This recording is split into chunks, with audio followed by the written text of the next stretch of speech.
Há algum tempo, tropas russas ocupam o pequeno assentamento rural de Ivanivka, na região de Dnipropetrovsk, Ucrânia. Manter esse assentamento era importante porque ele poderia ser usado como uma futura cabeça de ponte para ataques. Além de oferecer mais um pequeno pedaço de território que Vladimir Putin poderia usar como vantagem em negociações de paz, a Ucrânia tinha outras ideias. A Rússia não ficaria com Ivanivka. A Ucrânia respondeu com um contra-ataque ousado, prendendo soldados russos numa zona de morte criada por eles mesmos. Putin não pôde agir diante do ataque da Ucrânia, pois o país apenas retomou o que é seu.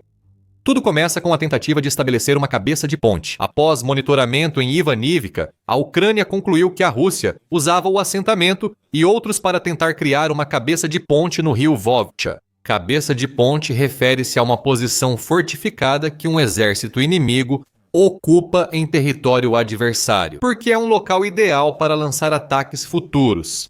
Ivanivka se tornaria uma base de lançamentos da Rússia para possíveis ataques mais profundos em Dnipropetrovsk. Qualquer tentativa da Rússia de criar uma cabeça de ponte é ruim para a Ucrânia, que busca limitar ao máximo o espaço territorial do inimigo. Sem cabeças de ponte, a Rússia não pode reunir tropas e equipamentos. Então, a instabilidade é a chave para a Ucrânia. Assim, um plano foi formado. A Ucrânia lançaria um ousado contra-ataque contra o pequeno assentamento que parecia estar no centro dos planos russos para Dnipropetrovsk. Esse ataque não só prenderia os soldados russos em Ivanivka, mas também empurraria o inimigo para trás, tão longe que a Ucrânia poderia colocar em perigo o flanco russo em Dnipropetrovsk, talvez expondo-o a futuros contra-ataques. Especificamente, o objetivo da Ucrânia era simples. Ao retomar Ivanivka, a Ucrânia poderia neutralizar as tropas russas naquele assentamento antes que elas tivessem a chance de se entrincheirar e flanquear as forças ucranianas de defesa, nas proximidades, em Novopavlivka.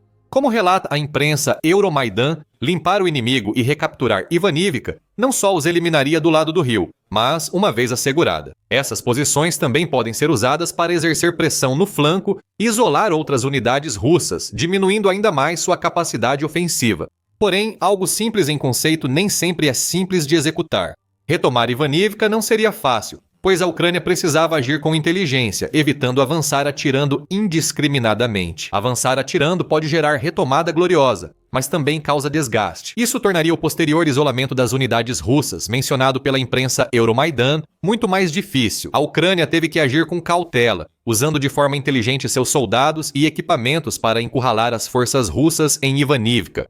O elemento surpresa foi essencial para o sucesso, e a Ucrânia soube criar esse fator, levando à queda dos ocupantes russos em Ivanivka. O plano previa o uso intenso dos tanques da Ucrânia, considerados mais eficazes na contraofensiva do que os drones normalmente usados nas defesas. Vamos explicar o motivo disso em um instante. Mas, no que diz respeito aos tanques, o trabalho deles era simplesmente cercar Ivanivka e bombardear o assentamento com munições explosivas. As forças russas ficariam encurraladas, incapazes de penetrar a blindagem que a Ucrânia havia implantado, o que, por sua vez, abriria caminho para ataques ucranianos posteriores que poderiam limpar o território. Nada disso significa que os drones visão em primeira pessoa ou de visão em primeira pessoa da Ucrânia não teriam papel na operação. No entanto, esses drones teriam um papel de apoio, já que a Ucrânia pretendia utilizá-los junto com sua infantaria para realizar uma varredura sistemática em Ivanivka. Com as tropas russas acuadas e desorganizadas, os tanques causariam mais danos, seguidos por drones visão em primeira pessoa e soldados na limpeza.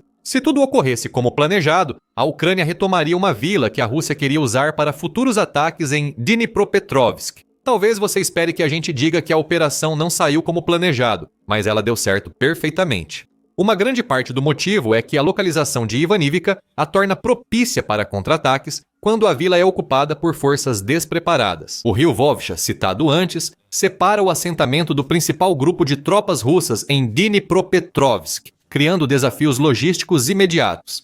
É preciso atravessar o rio para levar suprimentos e reforços a Ivanivka. Para a Ucrânia, defender o lado do rio onde fica Ivanivka é uma grande vantagem.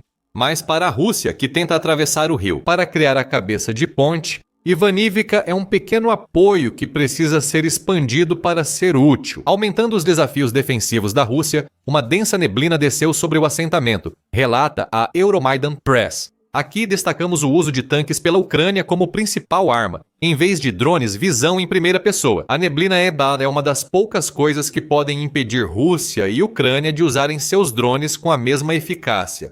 A Rússia sabe disso muito bem.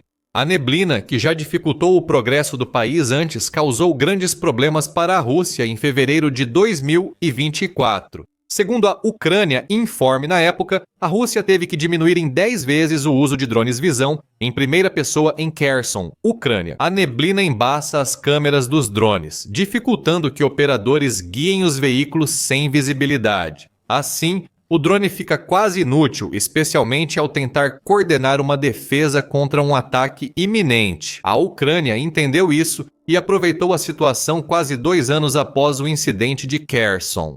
Mesmo assim, a Ucrânia não podia avançar sobre Ivanivka, assumindo que os drones visão em primeira pessoa russos não seriam ameaça. A neblina diminui muito a eficácia desses drones, mas eles continuam perigosos.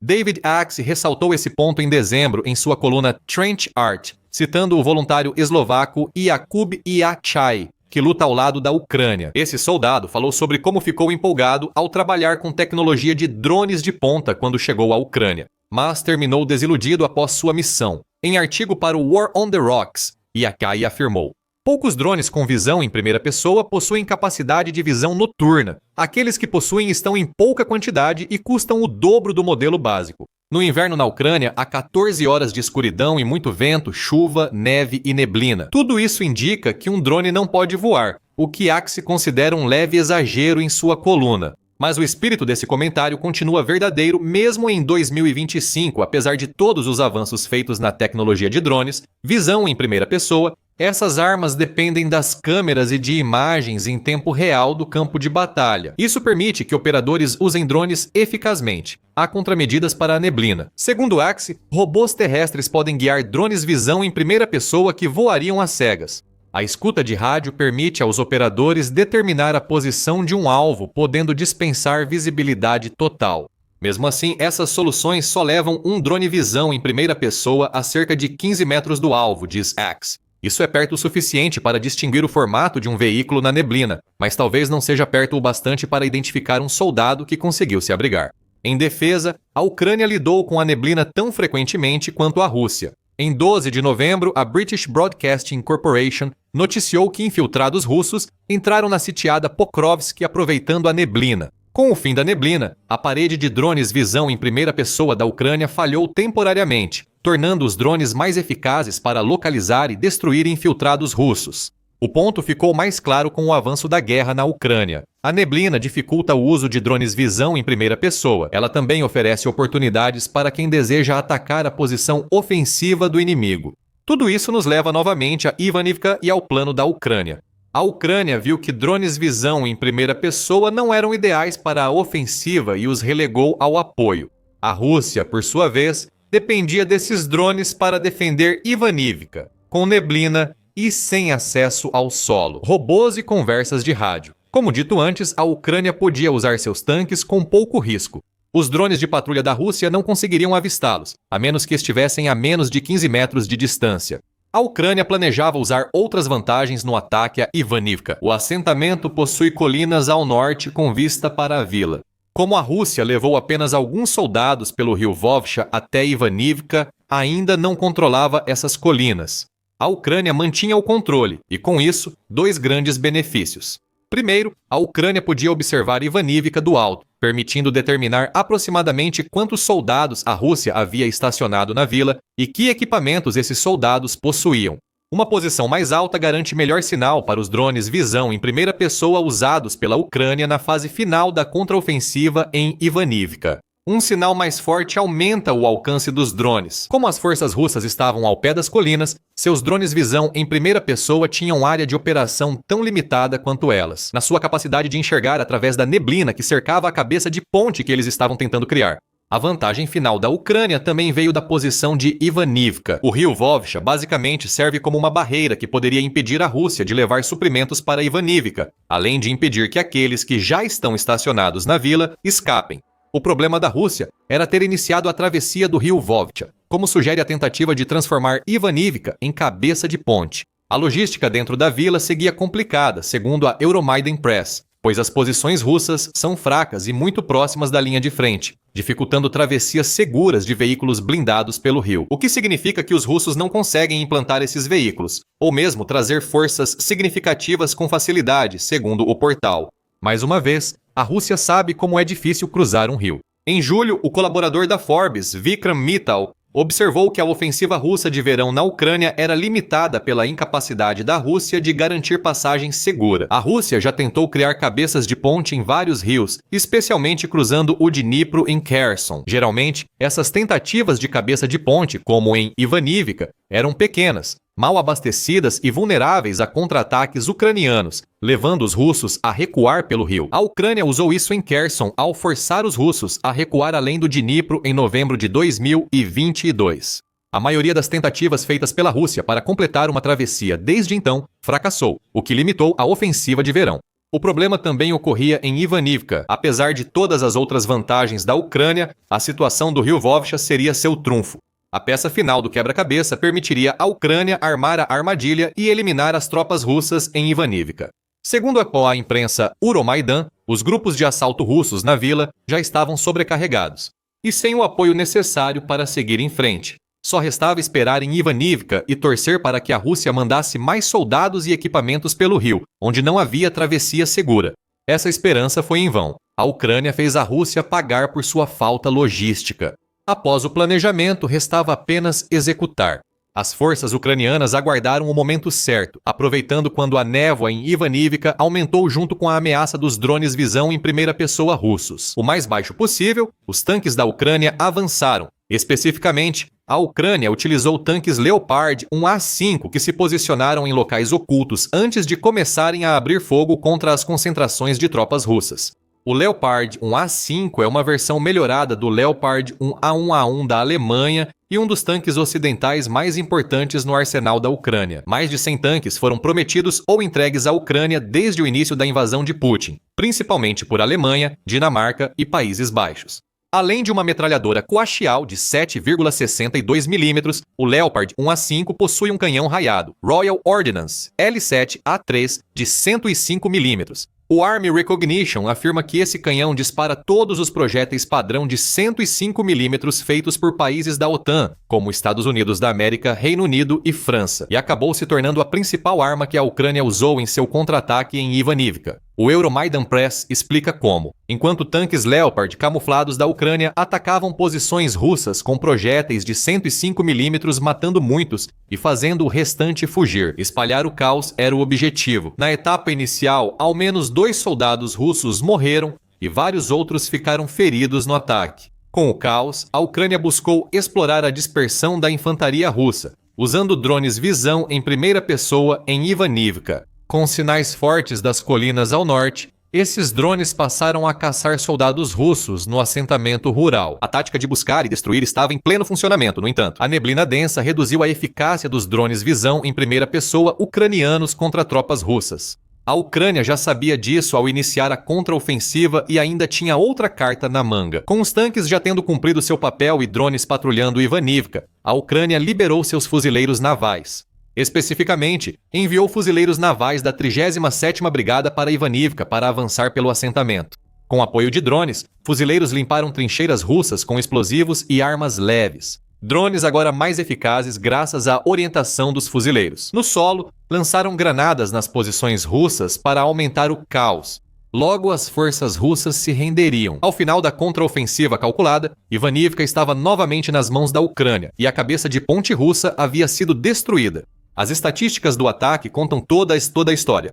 Relatório de 30 de novembro da Euromaidan Press informou que a Ucrânia matou 53 soldados russos e deteve 19 em Ivanivka. O veículo destaca que todos esses soldados eram da 90ª Divisão de Tanques da Rússia, reforçando essa ideia de que o país tentava fazer de Ivanivka uma cabeça de ponte. O plano parecia ser fazer com que os tanques cruzassem o rio Vovcha em direção ao assentamento, de onde poderiam ser usados para realizar mais ataques. Mais ao fundo, em Dnipropetrovsk, a Ucrânia garantiu que isso não vai mais acontecer, o que dá aos seus defensores em Dnipropetrovsk um certo alívio, enquanto se preparam para o próximo inevitável ataque russo ao seu território.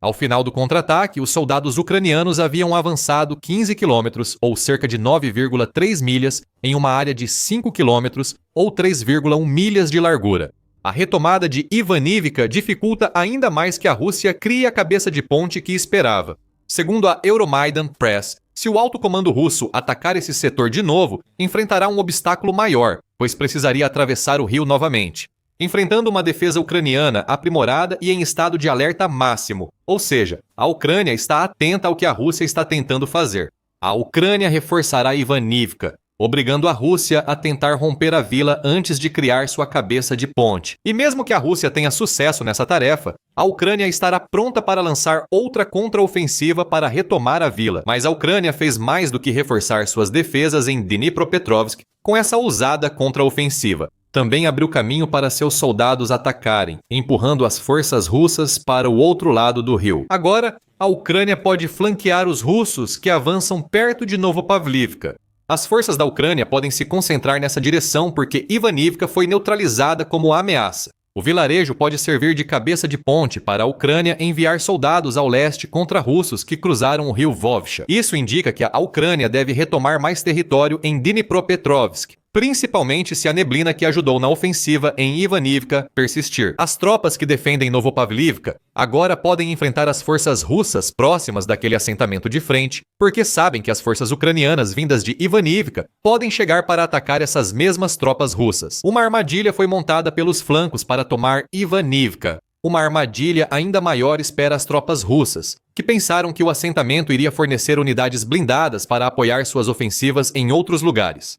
O lado negativo para a Ucrânia nesta contraofensiva é o avanço russo em outras áreas. No dia da libertação de Ivanivka, a Deep State, organização de inteligência de fonte aberta, divulgou um mapa atualizado mostrando que as forças de defesa ucranianas limparam Ivanivka. O inimigo avançou próximo a Mirnara.